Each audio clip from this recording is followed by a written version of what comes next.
Bonsoir à tous. J'espère que vous allez bien et on s'excuse donc pour le retard. Tunde était indisponible et n'a pas pu voilà ouvrir la session. Donc voilà.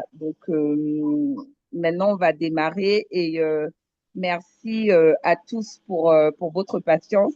Amina, je te laisse dérouler et puis je me mets en mute, hein. Donc n'hésite pas Parfait. si besoin. Merci. Merci beaucoup. Merci, Safi. Encore merci à tous et encore une fois, désolée. Je vais essayer d'être précise et n'hésitez pas, je propose d'inviter aussi à, si jamais il y a une question entre-temps, lever la main parce que j'ai un petit souci, je l'avoue. Je ne suis pas forcément dans mon environnement habituel. Bon, après, je n'ai pas à me plaindre non plus, mais et Zoom c'est pas forcément mon dada. Donc, nous allons parler de communication responsable, de communication d'impact. Euh, et j'aime beaucoup cette phrase qui est toute simple, qui est celle de dire trop de com, tu la com. Et que nous ne voulons que des faits, rien que des faits et des chemins vrais pour demain. J'aime beaucoup le dire et vous comprendrez pourquoi. Et j'espère que demain, à votre tour, vous citerez ces phrases, ces petits mots, ces petites phrases. La com, c'est, comme on dit, c'est un métier. Frédéric Faugerat l'a si bien et tellement martelé que finalement, je me suis approprié son slogan. C'est un métier qui est indispensable et qui est incontournable aujourd'hui. Déjà, la com, ce n'est pas seulement un outil de visibilité, ça, nous sommes tous d'accord dessus. Mais la com, ce que c'est avant tout un levier de confiance. Et je vais vous poser deux questions. Peut-être qu'il y en a un qui acceptera donc de se manifester et y répondre. Je vous cite deux exemples, tout bêtes. Quand je dis nous sommes engagés pour un avenir durable, et quand d'un autre côté je dis en 2 ans, nous avons réduit de 30% notre consommation d'énergie grâce à l'utilisation du système solaire, de carburant, pour vous, laquelle vous inspire de ces deux exemples, de ces deux phrases, laquelle vous inspire plus confiance et pourquoi? S'il vous plaît. Un volontaire, juste un, et on avance. Comme ça, au moins, je sais que vous êtes là et que vous m'écoutez. Vous n'êtes pas en train de prendre une tasse de café. Oui, n'hésitez pas à réagir via le chat, hein, surtout. Alors, je ne vois pas le chat, mais tu me diras. Oui, s'il y a une réaction, je ne manquerai pas de te le Très bien. signifier. Il n'y a pas de réaction encore? Bon, on est encore, voilà, on est un peu timide. Non, s'il Moi, vous plaît, la phrase encore, s'il vous plaît.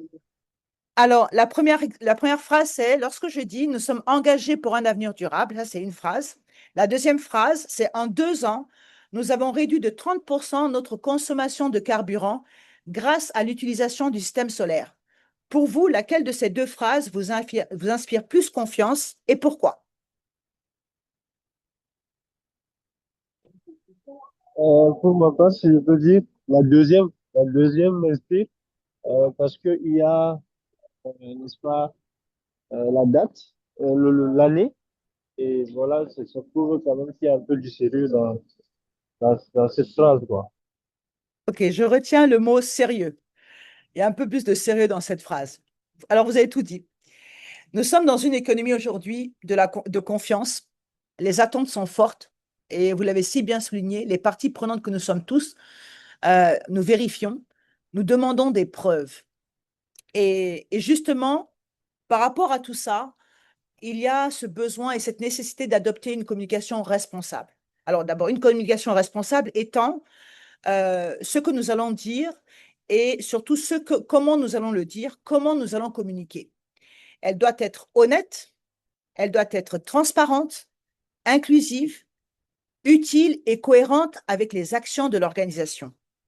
C'est-à-dire qu'une communication responsable, c'est une communication finalement qui dit les choses telles qu'elles sont, avec sincérité, qui sera transparente, on pourra vérifier, qui sera cohérente avec la vision de la marque, donc de l'entreprise, qui sera respectueuse, accessible et surtout ne va pas faire de surpromesses. On ne va pas promettre monts et merveilles dans une communication. On n'est pas là pour être visible, rappelons-nous, on est là pour être avant tout un acteur ou communiquer de manière à faire en sorte que notre com suscite de la confiance. Donc finalement, c'est répondre à comment est-ce que nous communiquons. Il y a une nuance importante à retenir quand même, c'est la notion de communication d'impact. Alors, on parle beaucoup de communication responsable, de communication d'impact. Si on sait aujourd'hui ce que c'est que la communication responsable, c'est communiquer avec sincérité, transparence, éthique, cohérence, accessibilité, pas de surpromesses, la communication d'impact, elle montre ce qui change réellement. Concrètement, quel changement démontrons-nous ou provoquons-nous dans notre communication? Deux exemples tout simples. Quand on est sur une communication responsable, quand on a une affiche en face de soi qui dit économiser de l'eau. Et quand on est à une autre campagne qui, par contre, annonce une réduction de consommation d'eau de 25%, là, on est sur une communication d'impact. Donc, on a clairement démontré ce qui a changé. Donc, c'est la nuance qu'il faut avoir déjà dès le départ. À mon sens, les deux se complètent. C'est-à-dire que toute communication d'impact devrait être responsable. À partir du moment où on est en train de travailler la confiance, on est en train de faire en sorte que justement d'apporter des preuves, on Tiens, parle avec je vais t'envoyer le transparence stade. Non, c'est et bon. on parle avec transparence et sobriété, on ne fait pas de surpromesses. Cela veut dire qu'on donne des preuves concrètes. Donc, on dit les choses telles qu'elles sont. Et donc, toute communication d'impact, donc avec des chiffres, donc les chiffres qui montrent qu'on a provoqué, on a démontré notre apport, devrait être responsable. Mais attention, cela ne veut pas dire que l'inverse est possible. C'est-à-dire que la communication responsable peut l'être sans forcément avoir parlé d'impact. Quand on encourage les gens à moins consommer d'eau, c'est une communication responsable qui n'est pas forcément d'impact. D'accord? Donc, des exemples. Patagonia, j'aime beaucoup cette compagnie parce qu'elle a réussi à mettre en avant, à provoquer un peu dans sa façon de communiquer. Donc, quand elle dit Don't buy this jacket, n'achetez pas cette veste, elle provoque. En 2011, la campagne a été lancée. Cette publicité interpellait. À première vue, cela pouvait sembler un peu absurde puisque Patagonia vend des vêtements, mais finalement, ça a fonctionné parce que ça a suscité de l'intérêt et derrière, ce message disait simplement, au lieu d'acheter, ben, pensez à réparer vos vêtements, nous reprenons vos anciens produits, nous revendons des vêtements d'occasion. Bref, c'est traduire de manière, de traduire à travers un discours simple, montrer une certaine cohérence, en tout cas avec son modèle économique. Un autre exemple, Sonatel, je suis au Sénégal, ça tombe bien. La Sonatel publie régulièrement tout ce qui est performance ESG, tout ce qui est action d'inclusion numérique ou tous ces investissements dans l'éducation ou encore ses résultats financiers.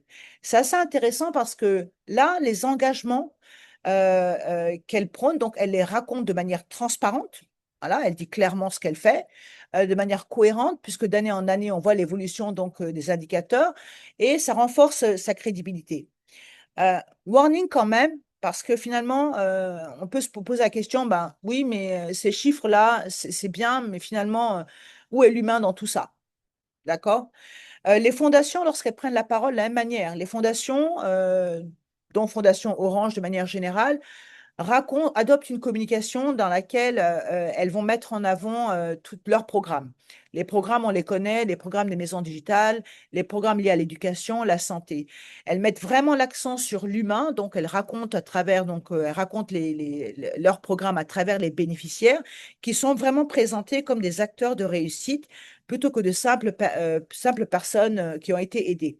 Là, pareil, on est dans une communication responsable, on dit les choses, mais il n'y a pas forcément la notion d'impact.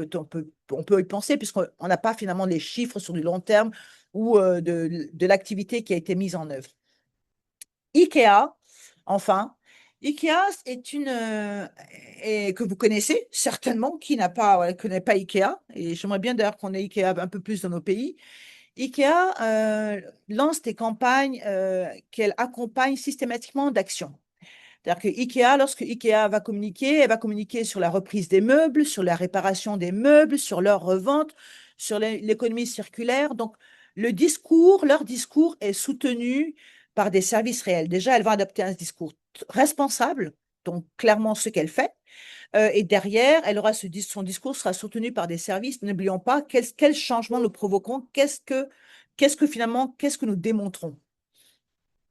Et H&M, alors là, H&M, le dernier de la galerie, qui à notre sens, est un exemple assez particulier dans le sens où H&M vend des vêtements Euh, c'est son cœur de métier. En même temps, il a lancé une connexion qui s'appelait Conscious, qui était présentée comme plus durable. Mais la question qu'on pourrait se poser, c'est comment cette campagne-là, cette collection-là pourrait être considérée comme plus durable, puisque d'un autre côté, ils encouragent la consommation rapide donc de vêtements. On achète à bas prix, c'est très accessible, etc. Donc il y avait une certaine contradiction. D'où le grand warning quand on communique de manière générale et encore plus quand on est dans une posture de communication responsable, de faire attention au greenwashing ou au washing tout simplement. Alors, c'est vrai que quand on communique, c'est important de dire les choses telles qu'elles sont sans surpromettre. On doit être en mesure de communiquer ce qui a été mesuré, raconter, valoriser notre impact et on ne doit surtout pas tomber dans ce qu'on appelle le washing. On ne communique jamais sur une intention. Quand Volkswagen a lancé sa campagne de communication ou dans laquelle elle prônait les véhicules propres, et que finalement, le fait d'avoir martelé partout que leur véhicule était propre et que dans la réalité, les moteurs étaient équipés d'un logiciel qui faussait tous les tests et que c'était encore plus polluant qu'avant, ça a été une véritable catastrophe. Donc, une bonne campagne de communication, si on ne fait pas attention, elle a beau être belle, si on n'a pas pris le temps de bien vérifier, de s'assurer qu'en amont, tout ce que l'on va raconter est vérifiable et peut être prouvé, elle peut rapidement contredire le discours. Et là, dans ce cas, on tombe dans effectivement ce qu'on appelle le washing. Et ça détruit énormément la confiance. C'est pour ça qu'il est extrêmement important de comprendre que la communication responsable, elle repose sur des preuves et pas seulement sur un slogan.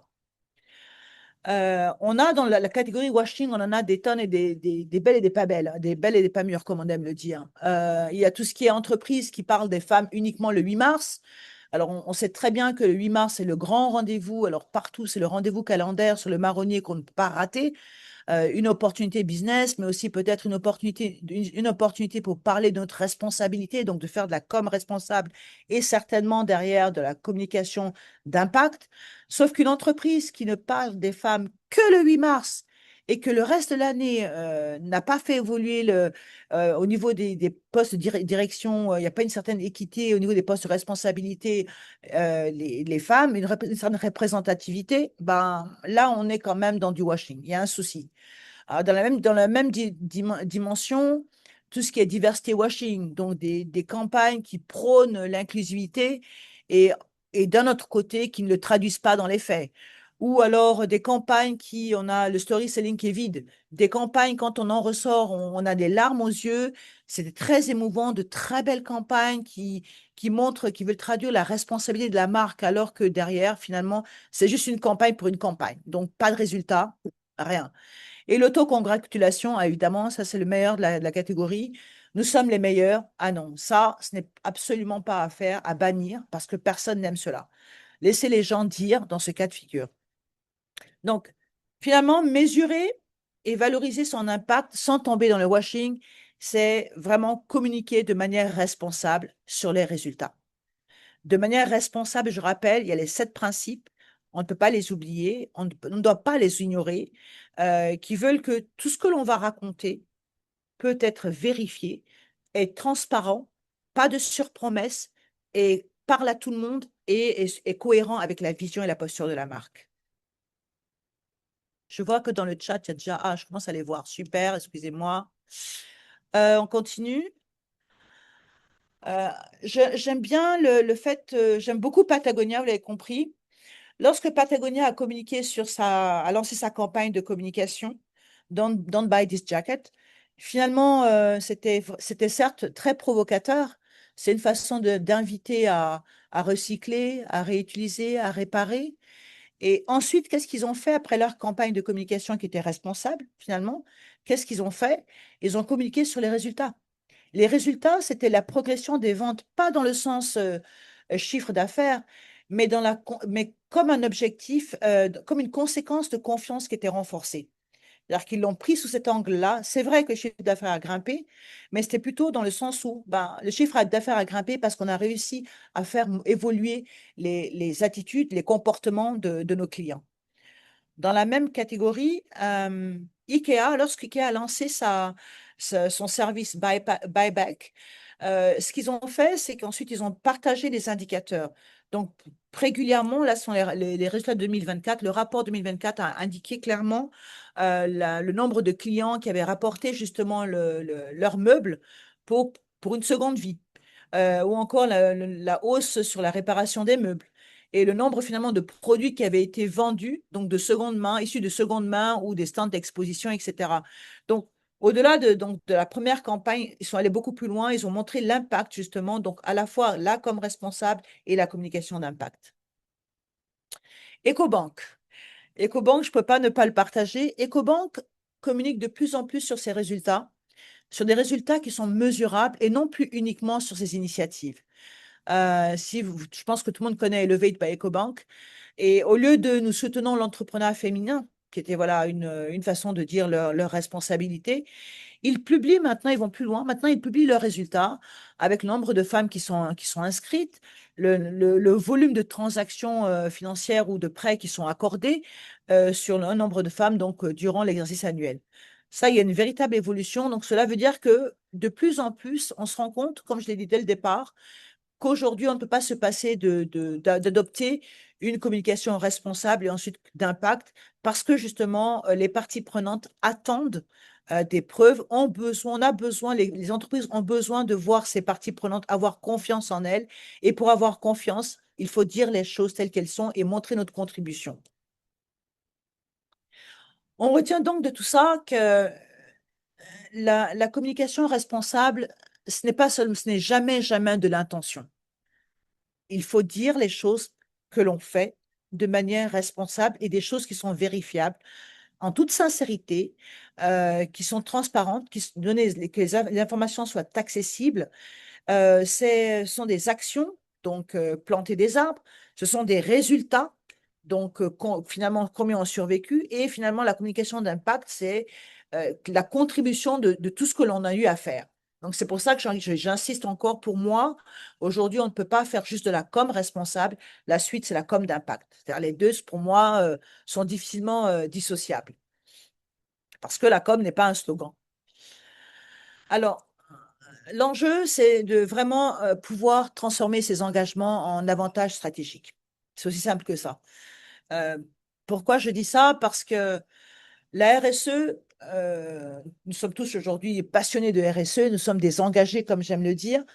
La RSE n'est pas un coup de communication, c'est vraiment une responsabilité et c'est surtout un levier de différenciation. Et les entreprises qui sont les plus performantes racontent moins ce qu'elles font et davantage ce que cela change. Je l'ai cité tout à l'heure, EcoBank a progressivement fait évoluer sa communication. Et on voit de plus en plus dans nos territoires des entreprises s'intéresser déjà à la RSE, ce qui est très bien. On voit ce mouvement-là, en tout cas pour le cas de la Guinée. Mais on voit également de plus en plus ces entreprises-là qui sont intéressées vouloir raconter, adopter une communication responsable et une communication d'impact. Parce que justement, elles se sont rendues compte que c'est l'élément différenciant et c'est l'élément qui fera justement faire venir d'abord fidéliser leurs clients, mais aussi attirer potentiellement des prospects et qu'elles pourront s'inscrire dans la durabilité. On ne dit plus nous avons financé 500 PME, on dit grâce à ces financements, 500 PME ont créé ou consolidé plus de 2000 emplois, dont 40% occupés par des femmes. On va beaucoup plus loin. C'est qu'on ne s'arrête plus d'affirmer, on ne se contente plus d'affirmer, mais on adopte un langage qui est aujourd'hui accessible, qui traduit le changement qui a eu lieu, qui traduit d'abord la posture et ensuite le changement qui a été provoqué grâce à cette posture-là. Renforcer la confiance des parties prenantes devient indispensable donc grâce à des preuves concrètes. Clairement, aujourd'hui, la confiance, elle se construit, elle se nourrit, elle s'entretient. Elle se bâtit sur des preuves. On a les promesses, d'abord c'est la vision, les valeurs, les ambitions d'une entreprise. Les preuves, les chiffres, les témoignages, les rapports, les certifications et l'impact donc derrière les transformations, ce qui a changé. Et la com responsable et la com ensuite d'impact, c'est cela. C'est pouvoir aujourd'hui, au-delà donc de dire qui nous sommes, c'est pouvoir montrer notre engagement par des preuves et notre impact. Donc, cet engagement s'est traduit en impact comment? Donc, grâce aux transformations, donc ce qui a changé. Il y a un fil rouge que j'encourage, que je vous invite à utiliser de plus en plus, si vous ne le faites pas déjà. Mais vous verrez que c'est très, très simple. C'est les ingrédients de cette communication d'impact finalement, parce que avoir une communication responsable, c'est bien. Mais dans notre univers aujourd'hui, on a besoin d'au-delà de dire, donc d'avoir cette posture-là, de macro, comme j'aime la dire, c'est de raconter, de montrer ce que ça a changé, c'est se poser des questions. On s'en souvient grâce à preuves. Donc finalement, quand on affirme que nous sommes engagés dans l'autonomisation des femmes, ben, quelles preuves apportons-nous? P. Quels résultats mesurons-nous? Quel effet concret nous produisons? En quoi cette information est-elle utile pour les parties prenantes?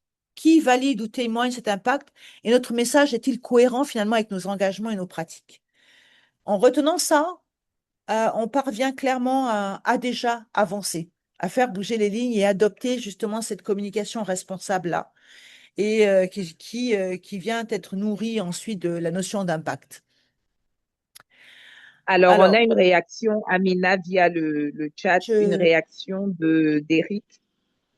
oui, Il indique que personnellement, dans les industries extractives qu'il oui, connaît, oui. depuis plus de 30 ans, il voit énormément de greenwashing. Euh, alors, énormément de greenwashing que de greenwashing et une sérieuse confusion entre facteurs ESG et RSE contextualisés. Et il le déplore et il demande qu'est-ce que vous en pensez. Bon, déjà, moi, ce que je vais commencer par dire, c'est que c'est vrai que il y a ce grand débat sur RSE, ESG. Il y a ce grand débat. Les acteurs du secteur minier n'aiment pas trop parler de RSE ou très peu. Ils vont s'appuyer énormément sur tout ce qui est ESG parce que c'est là où il y a les outils. Et ils sont un peu obligés, il faut le dire. Alors que pour moi, c'est complémentaire, hein. C'est-à-dire qu'on commence par la stratégie et après, on a les outils derrière les indicateurs qui sont normés, qui sont l'ESG. Donc là, c'est le premier point. Donc déjà, c'est à nous de, comme j'aime le faire en Guinée, où je vis, c'est à nous d'expliquer, de faire beaucoup de pédagogie, montrer que l'ESG, c'est pas que c'est pas important, c'est un cadre qui permet de mesurer, d'évaluer tout ce qui est critères extra-financiers et que, par contre, la RSE, elle guide. C'est-à-dire qu'on va commencer par la RSE, puis après, on aura l'ESG. Donc, c'est complémentaire, c'est pas en contradiction. Et ça, pour moi, c'est extrêmement important, déjà. Et comment est-ce qu'on le traite? C'est tout ce qui est, ben, clairement, beaucoup de pédagogie, de plaidoyer, de discussion, et qui, à mon sens, seront entendus parce que, de toute façon, même si c'est vrai que pour accéder à certains marchés, il y a certaines exigences au niveau international aujourd'hui qui imposent cette dimension ESG, faut pas oublier que ben, ça ne vient pas, ça ne tombe pas du ciel tout seul, comme j'aime le dire, que ça vient d'une posture, d'une certaine responsabilité qui exige justement que derrière, on puisse traquer les différents indicateurs. Ça, c'est le premier point. Maintenant, et cette confusion, je pense qu'à force de la répéter, et à force de sensibiliser, de raconter et d'expliquer, expliquer, ben, on est pionnier, entre guillemets, et quand on est pionnier, ben, ce n'est jamais facile. Donc, on prend le bâton de pèlerin et on continue à le faire, en espérant et en montrant les bons exemples systématiquement. Maintenant, sur le deuxième point, euh, alors, j'ai envie de dire que c'est une façon, une fuite en avant. Sur le greenwashing, c'est vraiment récent, OK? C'est en gros, ce sont ces entreprises qui vont éviter de parler de ces sujets qui sont en lien avec l'environnement ou tout ce qui est social par peur finalement d'être accusés. Donc, ils font, mais ils vont éviter de se taire. C'est un parti pris et pourtant, pour moi, ce n'est pas forcément, ce n'est pas forcément la bonne posture pour la simple et bonne raison que les réglementations aujourd'hui deviennent de plus en plus exigeantes. Aujourd'hui, on peut vérifier clairement, même si on le cache, on ne le dit pas, les ONG, les médias, les parties prenantes de manière générale peuvent vérifier les déclarations et peuvent vérifier les faits et les actions. Les réseaux sociaux amplifient. Donc, de toute façon, ce qu'elles essaient de cacher va savoir. Donc, autant affronter et mieux vaut à la limite dire, OK, j'ai fait ceci, je sais que je suis sur le chemin de l'amélioration continue, je sais que je ne suis pas forcément au niveau attendu, mais nous y travaillons progressivement avec des preuves concrètes de ce que l'on dit. Donc, moi, c'est ce que je recommande, d'accord?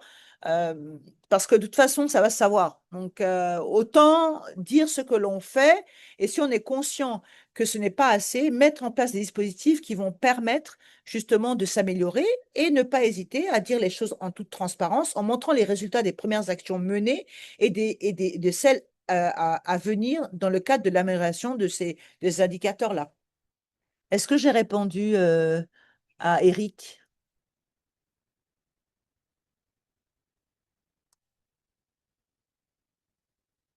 Vous êtes là ou vous n'êtes plus là? Nous sommes là, Amina, nous sommes là. Ne t'inquiète pas, on t'écoute Ah, attentivement. On ok, est d'accord. là. Moi, j'étais en mute en fait. Je pense que c'est OK, C'est ça, m'inquiéter. Amina, on peut avancer. Mais s'il a d'autres questions, je pense qu'il n'hésitera pas à réagir. On était en mute. Ah, ok, d'accord. Je commence à Merci. m'inquiéter un peu quand même. Ok. Donc, alors, moi, avant de continuer, j'ai envie de faire un petit exercice avec vous. Euh, il est tout simple, hein. Je vais donner cette phrase-là. Vous la voyez sur mon écran. Nous sommes fiers de notre engagement en faveur du développement durable. Je vais vous demander de la transformer en une communication d'impact, si vous le voulez bien. Donc, avec une donnée mesurable, une preuve, un bénéficiaire, un changement concret.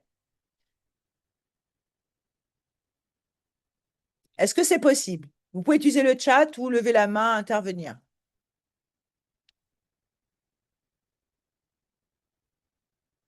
Il est 17h49, donc je vous laisse quelques secondes pour y réfléchir et m'assurer que vous m'avez bien écouté surtout.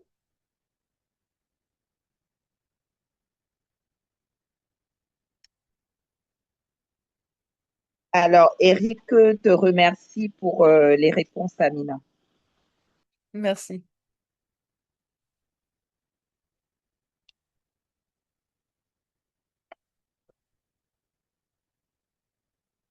Pas de réponse.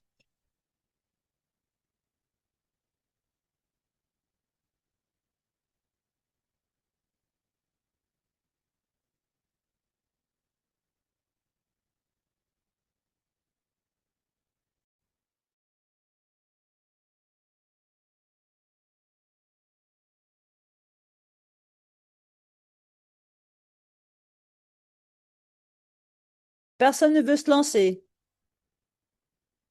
Safi, tu veux pas te lancer?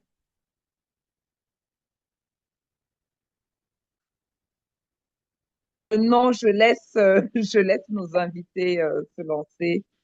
Sarah, Amadou, Eric, pourquoi pas, Eric? Oui, Eric. ou Sharifa aussi.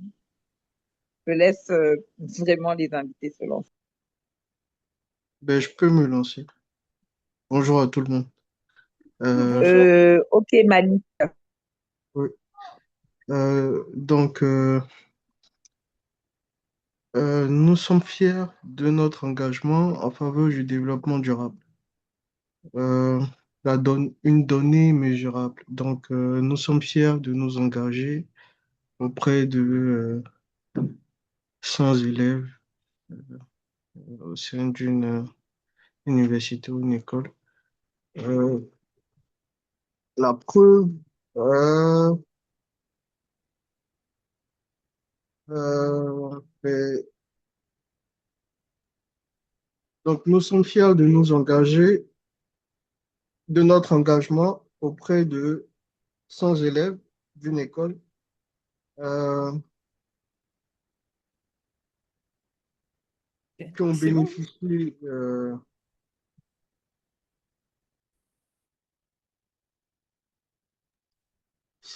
c'est un peu compliqué pour moi.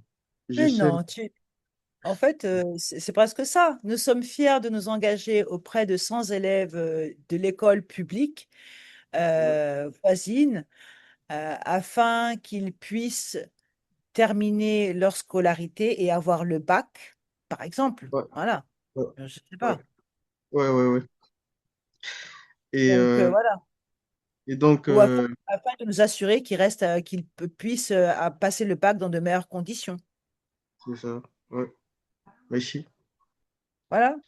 Donc, c'est 100 élèves ou dans cette école-là qui passent le bac et peut-être comment tu pourrais rajouter en les dotant de cours en les dotant de manuels scolaires, d'outils informatiques et en les accompagnant à travers du cours du soir. Alors, tu peux encore aller plus loin.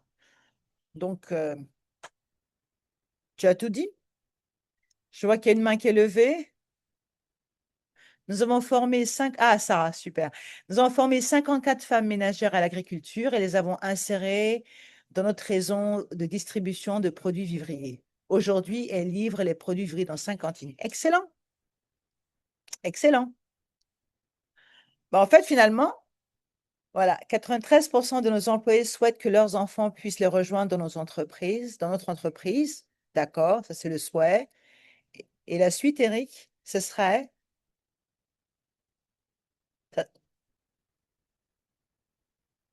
c'est-à-dire qu'il faut rappeler qu'on a besoin de la donnée, de la preuve. Donc, si je reprends l'exemple là, concret de Sarah, 54 femmes ont été formées à quoi? L'agriculture. Comment elles ont été ensuite insérées dans le réseau de distribution. Et finalement, aujourd'hui, elles livrent les produits vivriers dans 5 cantines. Donc, si on part sur les 93 employés, les 93 de nos employés souhaitent que leurs enfants puissent les rejoindre dans les entreprises, nous avons donc fait un programme dédié pour les enfants, pour les former au métier dit IT. Aujourd'hui, ces enfants, de 16, des 100 enfants inscrits, aujourd'hui, 50 d'entre eux sont stagiaires, parmi lesquels une promesse d'embauche par exemple. Il faut aller plus loin. C'est-à-dire que là, vraiment, on aura à la fois, là, c'est vérifiable. C'est la preuve, c'est l'engagement. La preuve, c'est l'engagement des employés. Je ne comprends pas, Eric. J'ai vu la remarque, c'est la preuve, c'est l'engagement des employés. Non. Eric, est-ce que vous pourriez prendre la parole et expliquer, s'il vous plaît, votre deuxième phrase, votre commentaire?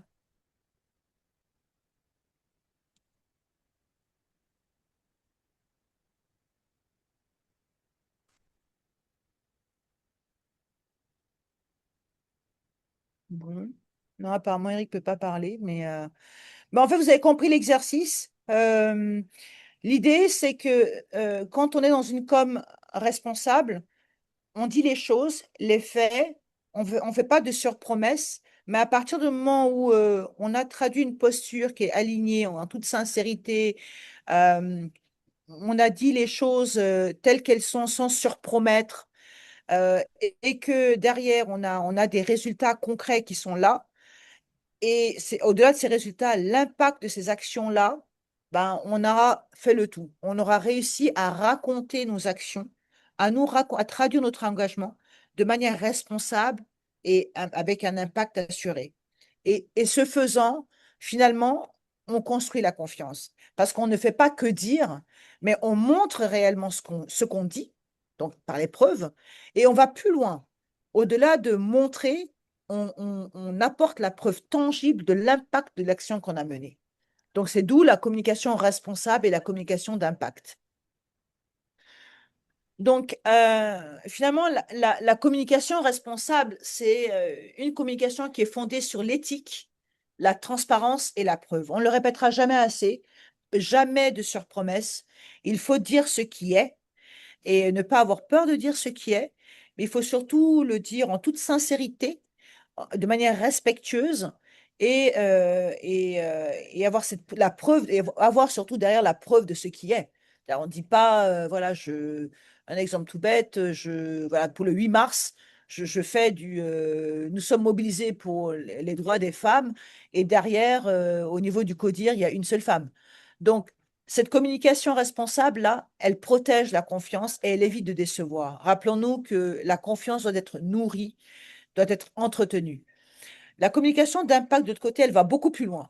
C'est-à-dire qu'elle démontre les changements réels qui ont été créés par l'organisation et elle renforce durablement la confiance. C'est-à-dire qu'une personne qui est exposée à votre message, quand il lit le message de l'entreprise, ah ouais, il sait que ce qu'elle dit est vrai.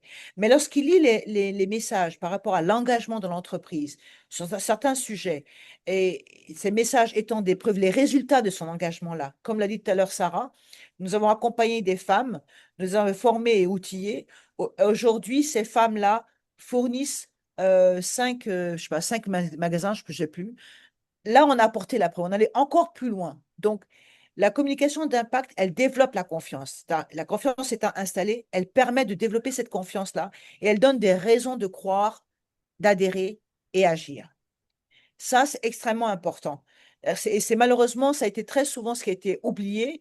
Les gens ont pensé trop souvent dire pour dire, sauf qu'aujourd'hui, on ne peut plus dire pour dire. On doit dire ce qui est et on doit prouver ce que l'on dit et avec des preuves factuelles, vérifiables et surtout que de toute façon, comme on le dit, ça va se savoir. Donc, autant dire les choses telles qu'elles sont et montrer la contribution de nos initiatives, de nos actions, de notre engagement par rapport aux enjeux de développement durable. En sachant que de toute façon, comme on le sait, quand on parle de RSE, elle n'est pas portée par une seule personne. La RSE, elle ne se construit pas seule. C'est à nous, à chacun de nous de partager nos expériences, réussites et défis. Tout à l'heure, je pense qu'Éric a parlé donc du secteur minier, de ce hashing-là, des craintes, parce que voilà.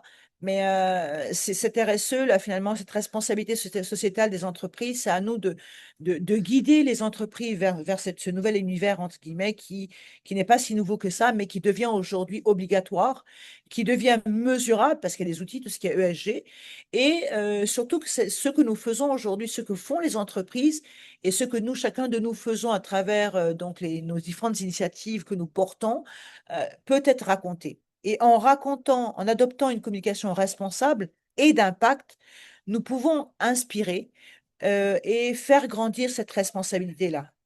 J'aime beaucoup donner l'exemple de ce que je fais à la Fondation Orange Guinée. J'utilise aujourd'hui véritablement, j'ai compris que c'était un formidable levier, c'est un levier d'accélération sur tout ce qui est RSE, d'accélération d'impact.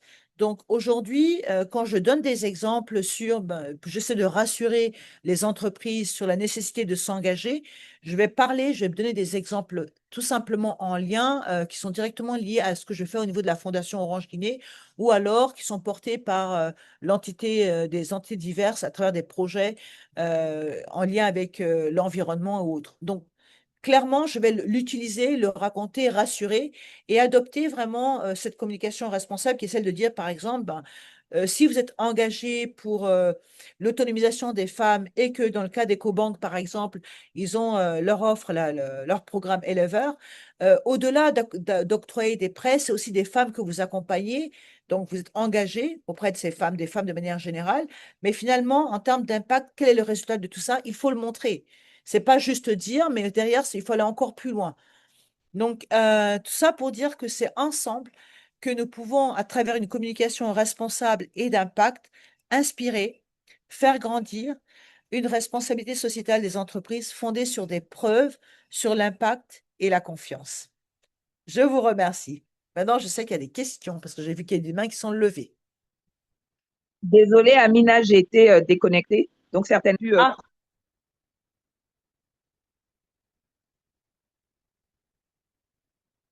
Ah, ah non, mais comment dirais-je, je crois, Amadou, et il y avait aussi Sarah qui avait réagi. oui, oui, j'ai pu réagir et j'ai vu qu'Éric aussi a répondu qu'il y a un problème de micro. Il avait un problème de micro par rapport à la phrase. Je dis que 93% des employés souhaitent que leurs enfants puissent un jour travailler dans l'entreprise est la preuve de l'engagement de l'entreprise en termes RSE. Ah, donc c'est point de vue entreprise. Hmm, Oui et non. C'est un résultat. C'est un résultat, effectivement. Mais, euh, mais là, concrètement, qu'est-ce qui est fait donc finalement pour que c'est au-delà du souhait, donc l'envie qui a été suscitée par les parents, donc à l'endroit des enfants, l'envie qu'ont suscité les parents à l'endroit de leurs enfants de travailler dans l'entreprise. Qu'est-ce qui est mis en œuvre concrètement? Qu'est-ce qui est fait justement pour que les enfants des employés puissent à leur tour travailler? Et donc accéder à ce rêve-là, en tout cas, et finalement, qu'est-ce qui est fait en ce sens-là? C'est la question que j'ai posée pour aller plus loin. Parce que là, c'est un fait. C'est-à-dire que ça veut dire que l'entreprise, et je commente excusez-moi, je commente la phrase d'Éric dans le chat. Il dit que 93 de nos employés souhaitent que leurs enfants puissent les rejoindre dans notre entreprise. Et il dit que ça, c'est la preuve que l'entreprise, c'est la preuve de l'engagement de l'entreprise en termes RSE. Oui, peut-être. Mais en même temps, si on considère que ces enfants-là, enfin, c'est même pas les enfants, ce sont les employés qui veulent que leurs enfants y travaillent. Mais dans ce cas, si c'est le cas, qu'est-ce qui est fait finalement par l'entreprise pour répondre à ce besoin-là de manière concrète et factuelle et vérifiable? Et ces 93%-là, comment est-ce que c'est vérifié? N'oublions pas que la communication responsable, c'est des faits transparents, vérifiables, ok, surtout, on n'est pas juste en train de supposer. Donc, la question va se poser, mais comment est-ce que vous le savez? Et d'ailleurs, si on veut parler d'impact, on va plus loin. Euh, Quels sont les résultats ou s'il y a des actions qui ont été menées, quelles sont-elles et quels sont les résultats? Là, on part d'un statement, d'un besoin, Eric. Safi, tu es là ou tu as disparu? Oui, je suis là. J'avais été déconnectée pendant 2, 3 minutes. Donc, j'ai indiqué simplement qu'il y avait des réactions dans le chat et peut-être si ces personnes souhaitent réagir, n'hésitez pas. Sarah, je ne sais pas si tu souhaites réagir ou si c'est bon. Je sais que tu avais un commentaire via le chat, Amadou, idem. Donc, si vous souhaitez réagir, n'hésitez pas. Parce que comme je me suis déconnectée, que je me suis reconnectée, du coup, je Ouais. n'ai plus accès à vos messages, en fait. Donc, mais je ne sais Non, pas mais si Amina, elle avait pu en j'ai prendre commenté. connaissance. Oui, j'ai pris connaissance et on Ok, avait d'accord. pu. Dans ce cas, c'est parfait alors. C'est parfait. Donc voilà, C'est maintenant super. j'ai fini. Ah, il y a un nouveau message, j'ai fini. Donc maintenant, moi, j'aimerais beaucoup. Ah, merci Sarah. J'aimerais beaucoup, Safi, avoir peut-être des questions, s'il y a des besoins de précision, en rappelant vraiment en insistant encore une fois, hein, cette notion aujourd'hui, c'est vrai que euh, on va parler de communication responsable, mais on ne peut pas forcément la dissocier de la communication d'impact. C'est un point important à souligner. Pas forcément, parce que on a besoin de preuves, de concret. Et ce n'est que comme ça que finalement on construit et on renforce la confiance. Et aujourd'hui, une entreprise qui n'est pas dans cette dynamique-là n'est pas forcément sur la bonne tendance, on va dire, sur le bon chemin de croissance, entre guillemets, auquel il pourrait aspirer. Euh, Quand on parle de RSE, on n'est pas. Quelqu'un du secteur bancaire qui m'a dit, ben, les gens, les banquiers ou les financiers, les banques n'aiment pas trop le bruit. Je dis oui, je comprends parfaitement, sauf que les banques aujourd'hui sont assujetties à certaines exigences et qu'elles sont normées et qu'aujourd'hui, elles ont pour obligation de faire certains rapports et donc d'avoir, en tout cas, tout ce qui est ESG, et d'avoir une stratégie, en tout cas, de traduire leur responsabilité sociétale d'une certaine manière. Donc, si ne pas raconter ou ne pas dire cet engagement-là, c'est aussi quelque part se nuire. Donc, c'est s'éviter, en tout cas, c'est limiter ses opportunités de croissance. Donc, pour moi, voilà, c'est ce que je tenais vraiment à partager avec vous. Et comme j'aime le dire, ben, j'aimerais beaucoup, je vous invite vraiment à ne pas hésiter à poser des questions. S'il y en a, je me ferai un plaisir donc de vous répondre. Super. Merci beaucoup, Amina, et bravo. C'était vraiment très clair. Moi, je n'ai pas de questions particulières parce que c'était vraiment, vraiment clair. Mais maintenant, s'il n'y a vraiment, vraiment pas de questions des participants, je vais en poser, hein. Peut-être Tu veux sur pas la gouvernance. Oui, ok. euh, Parce que je sens que tu vas avoir des questions. Donc voilà, donc si personne, moi comme je fais un peu partie du comité d'organisation, donc je laisse toujours voilà la priorité, la primeur aux invités. Mais s'il n'y a pas de questions, donc je vais en poser sur la gouvernance. Qui devrait être responsable de la communication responsable dans une entreprise selon toi? La direction communication, la direction marketing, la direction RSE ou alors la direction générale. Sachant que de plus en plus, on constate d'ailleurs, même chez Orange, il me semble, que la direction communication et RSE est dissociée en fait de la direction marketing et digital. Et de plus en plus d'organisations, même dans le secteur bancaire, fait porter la RSE par la communication plutôt que par le marketing. Euh, dans d'autres entreprises, on constatera plutôt que la RSE est beaucoup plus portée par la direction générale ou par la direction des relations institutionnelles. Donc, qu'est-ce que tu en penses? La question difficile, hein. Ouais. Ouais, la question très difficile, et je la redoutais. Euh, alors, moi, déjà, je pense qu'on ne peut pas mettre la communication responsable ou impact avec la direction marketing, parce qu'en général, le marketing, c'est vraiment la com commerciale. Et ça, la communication responsable, impact à ce petit truc que parfois les communicants slash commerciaux, on va dire comme ça, n'ont pas. C'est assez particulier, hein. C'est pas forcément, c'est pas de la com instit, puisque là, c'est pas l'image qu'on est en train, ça va bien au-delà. Donc, j'ai envie de dire une direction communication de manière générale qui serait garant de la forme, d'accord? Euh, et après, dans laquelle on aurait, entre guillemets, des spécialistes, donc genre des personnes dédiées dessus, quoi. Parce que quand j'ai commencé par dire que la com est un métier, c'est pas pour rien. Dans la com, il y a plusieurs types de communication. Et un communicant qui est très à l'aise sur tout ce qui est offre commerciale ne le sera pas forcément sur la communication responsable ou d'impact, ou sur la com RSE, entre guillemets, ou sur la com institutionnelle. Donc, c'est vraiment assez particulier. Donc, je dirais avoir une direction communication dans laquelle on aurait des personnes, des spécialistes dessus, mais attention, en veillant vraiment, on aurait les métiers, mais attention, le garant, avec un garant, parce que c'est là d'où l'idée vraiment de l'organisation, c'est d'avoir ce qu'on appelle un comité, en guillemets, marque, qui permettrait d'avoir, présidé par le top management, hein, le DG, parce que quand on parle de communication responsable, là, ça engage, on parle de stratégie, c'est une posture au-delà de l'image, c'est pas pour faire joli, c'est vraiment montrer l'engagement, quoi. Donc, c'est comme ça que je le verrais, et ce serait l'idéal.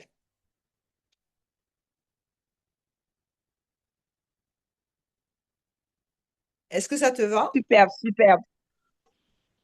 Nickel, superbe. Merci beaucoup, Amina, c'est parfait. Merci infiniment. C'est très, très clair pour moi.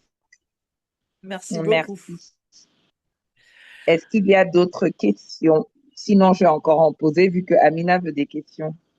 Non, non, je n'ai pas de questions, ça affiche un avion à prendre, hein. Attention, j'ai un avion Ok, à prendre, hein. d'accord. Ne te Parce que lâche sinon, moi, pas, j'en je ai te une connais. autre, hein. Ok, une, et puis on va bloquer. Parce que je dois aller à l'aéroport. Non, Ah, ça va, ça va, ça va. C'était juste, non, non, non, c'est bon. ah. Vas-y, dis-moi. Non, Safi, je franchement, t'écoute. c'est bon, Amina, c'est bon. C'est bon? Ok. Bah, Ouais, écoutez, ouais, franchement, bah, c'est parfait. c'est bon. C'est bon, c'est bon. C'était deux questions. Donc voilà. Ah, je vois que Amadou a Bah, levé la main. s'il n'y a plus de questions, n'hésitez pas. Il y Ah, a moi, je Amadou n'ai qui a pas vu levé la sa main. main, mais si c'est le cas, Amadou, n'hésite pas à ouvrir ton micro. Vas-y, Ok, Amadou. vas-y, Après, Amadou, je on te. vais. D'accord, merci beaucoup. Mais tu es Bonsoir. en mute, hein, Amadou. Tu es en Non, mute. non, c'est bon là, il parle, on l'entend. Oui, oui. Bonsoir, bonsoir Madame Safi, bonsoir Madame Amina, bonsoir à toute la team. Mais après le mécénat, aujourd'hui on parle de la communication responsable avec Madame Amina. Je ne demande pas la parole pour poser une question, juste pour dire merci à Madame Amina et de dire que voilà, aujourd'hui je comprends je comprends encore mieux le concept de greenwashing. Et voilà, ça me permet aussi de dire que nous constatons toujours ce greenwashing oui, ce greenwashing au niveau des entreprises, de certaines entreprises dont je n'aimerais pas citer le nom, que ce soit au niveau des activités qu'ils mènent dans le cadre de leur RSE. Je prends notamment l'exemple du reboisement. Vous allez voir, ils vont planter quelques, une centaine d'arbres, mais dans le rapport, vous serez surpris de voir, je vais dire, 1000 arbres, 2000 arbres et autres. Donc, ça me donne encore, à travers cet atelier, ça me donne encore plus de lumière sur ce qu'on appelle greenwashing. Et je retiens que la communication responsable, c'est cette communication qui se veut honnête et inclusive. Merci beaucoup, Madame Amina. Au plaisir de vous retrouver encore pour une prochaine fois. Merci beaucoup, Amadou, c'est un plaisir. Merci encore. Vraiment, je suis ravie. En tout cas, n'hésitez pas. S'il y a des questions, on pourra toujours échanger, je pense, sur la plateforme. Encore, c'était un vrai plaisir. Merci, Safi. Merci à tous. Je vais devoir vous quitter. Il faut que j'y aille. Sarah, Malik, Eric, Safi, Super. Erland.